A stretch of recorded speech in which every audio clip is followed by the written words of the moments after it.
Does anybody know if there is a pack like this, but in 1.12.2 or even 1.16.5? Yes. Yes, there will Because be. hmm, we're working on it in development right now. Yeah. Uh, and the name of the pack is? Islanders, Hmm, which essentially should takes be all quite good. of the building and exploration and stuff like that that kind of felt like I Am Legend wandering around the city, and Hmm, turns it into a skyblock slash survival island where instead of walking around the buildings, you swim around them, and you also get to come back to your base and have your own little secluded building zone. hmm. So kind of best of both worlds because Islanders is, I guess, trying to blend Overgrown and Agrarian skies together, for lack of a better description. In Overgrown, some of the buildings, like you could definitely tell, it's like, okay, this is the office building type of building, and every single floor is that type of floor, and every single one has a chest in the same exact spot. It got very repetitive. So this completely removes that. So basically, we'll choose a number 1 through 20 based on when we push the button. So it's the randomness comes from the human factor. Which of the 20, I guess, colors of buildings, and then each floor will again pull from that number and say which of the 20 decoration styles for that kind of building there is. So we're still doing like tons of different building floors, including Hmm. roads and cars and other stuff like that.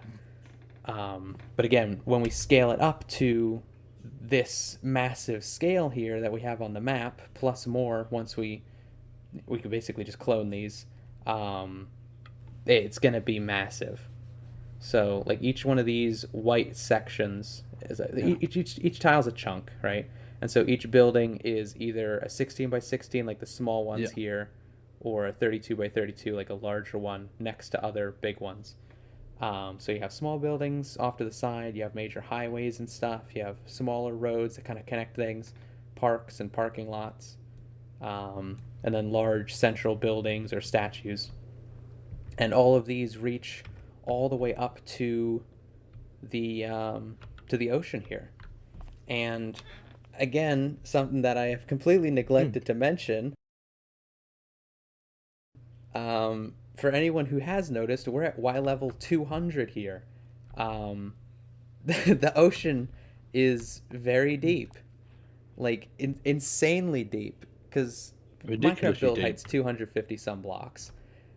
Most buildings, if not all, never reach Hmm. above 50 blocks in a survival setting anyway. So no one's going to notice that build limit's actually like right there. um, but yeah, so there is a full 200 some odd Hmm. blocks of water between the surface and the ocean floor. So when we say that you're swimming around a city, we really mean it. Like these are skyscrapers. We have this one here as like a scale example. And this is just a 16 by 16 one.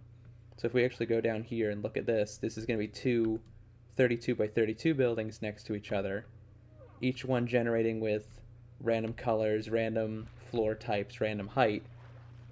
It is absolutely massive.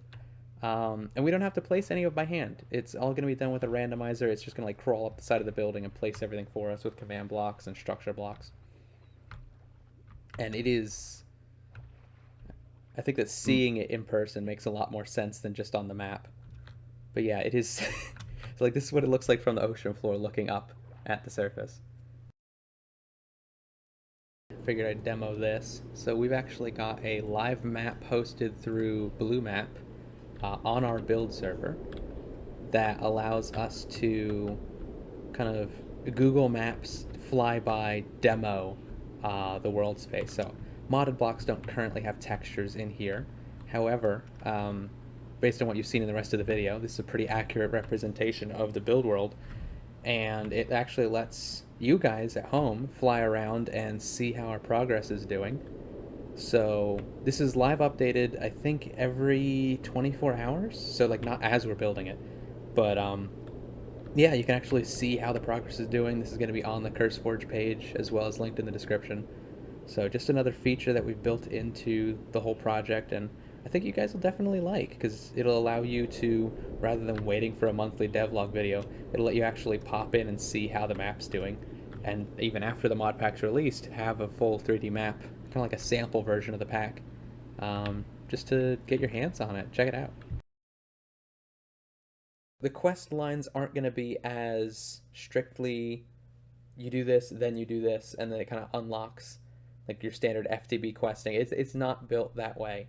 They're a lot more NPC based. So let's say you visit a town and there's different people living in the town. Those people are the ones giving you quests. They'll have like a bulletin board, or you can go up and ask them for quests and such. And so we got these little computer craft posters here that, depending on what's here, it'll say like wanted and whatever items that they want, and then like a reward or something like that. If anyone's played Slime Rancher, we're actually modeling a little bit of the quests off of that kind of system, where very basic economy scaling with you sell too much and then it kind of deflates the prices. But quests, they're more individual based. So let's say you're really overstocked on strawberries and the strawberry prices have gone down and they're not worth selling, but there's a quest that takes strawberries. That quest isn't directly like a item for currency kind of thing. It's more of an exchange kind of thing. So it's not affected by the economy scaling, I guess. Because each individual section is going to, each village is going to have its own little market with its own set prices. So that means if you start selling like a lot of stuff in one place, the value of it is going to drop.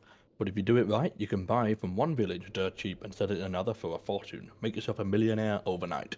Can work the other way around as well, and you'll go bankrupt and lose everything. So try not to do that. It's adventure mode. And yes, that does make certain situations kind of awkward where you'd be expecting to be able to place blocks or break blocks.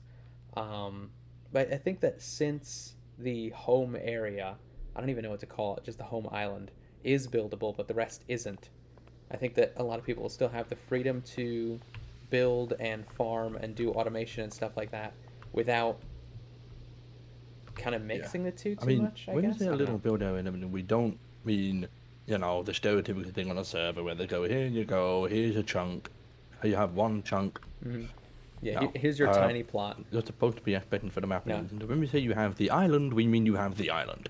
So it's going to be... Yeah. I think technically we're going with this corner up here. So the starting area is actually 4 chunks by 4 chunks. So like it's quite large. And then if you hire a carpenter, or at least this is the current plan, I don't know how feasible it is, from a village, they'll be able to like build extensions onto your island. So this whole area will pretty much be eventually claimable. So like you'll have tons of build space. It's just a matter of how you utilize it. Is we just don't want people being able to build anywhere, because that removes the whole necessity to progress to, you know, build water breathing technology and actually dive down to get the resources. But definitely a very different direction, because people are used to that open world, I could build and place blocks anywhere. That's what the big sandbox draw of Minecraft is. But they often forget that by adding a little bit of limitation, it adds player value to certain other aspects of the game. Like you don't realize just how important some of those things can be. So when you take those away, it gives different meaning to different sections of the game. Not to go all philosophical. Islanders coming to a Curse Forge near you eventually.